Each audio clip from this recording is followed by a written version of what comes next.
Hello, this is Dr. David Bilstrom from the International Autoimmune Institute at Brigham Memorial Hospital. So for our next installment, we'll be discussing how important it is to set the gut and the immune system at an early age. Being born vaginally and being breastfed are two of the most profound positive impact players on setting the gut and setting the immune system early. When a child passes through the vaginal vault of the mother, ideally the good bacteria that's in the vaginal vault sees the child's mouth and behind, and then it moves up into the gut and down into the gut, making for a good gut and good immune system health. Studies have shown that if a baby is delivered by C-section, rather than the good bacteria that they should have gotten from the vaginal mucosa, the bacteria that set up the gut actually is the same bacteria that they find on the skin of the nurses in the C-section room, on the walls of the C-section room, and on the light fixtures in the room that the C-section was done. Not nearly as good as it should be. And one of the first symptoms you may see of an impending immune system dysfunction might be a difficult time tolerating formula. If a baby has a hard time tolerating a milk-based formula, most likely there's a milk sensitivity right from the get-go. The earlier a child has their first antibiotic, potentially the more profound impact negatively it could have on their system. The worst time to get your first antibiotic is between birth and 3 months. The next worst is 3 months to 6 months. The next is 6 months to 12 months. At these early ages, it might take only one dose of an antibiotic, and the good bacteria, bad bacterial mix will never recover on its own. Now that can also happen at an older age, or on the other hand, you may have multiple rounds of antibiotics, but it does not seem like it disrupts things. Other early symptoms to look for when it comes to disruption of the body in ways that are going to adversely affect the immune system are things like early stomach aches or constipation. When that starts happening, you automatically know the gut's not happy and it's going to start throwing off the immune system. As you remember, 80% of the immune system surrounds the gut, so anything that throws the gut off is going to start throwing off the immune system.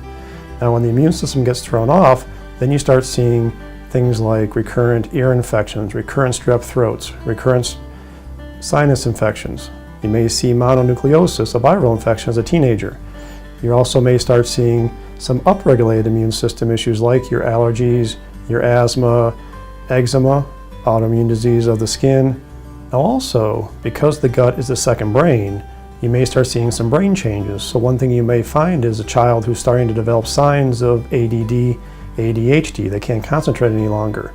Without the gut doing its work for the brain's not going to be able to concentrate. Given all that we know about how important it is to get the good bacteria into the gut, into the system at a young age, many people now are advocating that babies born by C-section should have probiotics or some kind of intervention to seed with the good bacteria right from the get-go. Now, if a parent is starting to see gut issues such as constipation, tummy aches, maybe starting to see some of these immune system issues, the recurrent infections, the allergies, the asthma, one thing that can potentially be done might be to use probiotics. Now probiotics, the good bacteria, you can kind of think of those as these warriors trying to fight your battles for you.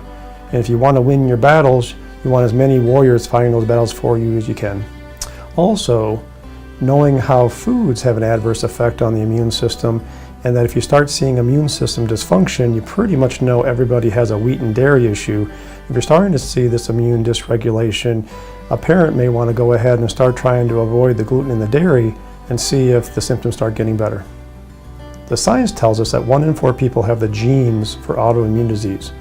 Now, if so many people have the genes, but not that many people actually get it, what prevents people from getting it despite their genes? Well, that's the terrain that we've spoken of before. How you're sleeping, how you're eating, how you're exercising, how you're managing stress, hormones, your gut, vitamins, toxicity. So if you start seeing these things at a young age in the children, and you start cleaning up the terrain, then you may have the genes for these autoimmune disease, but you're not going to get the autoimmune disease. And we know by cleaning up these different things, you're actually going to shift the genes to a better place as well. Remember, the body's always ready to heal. You just have to give it a chance.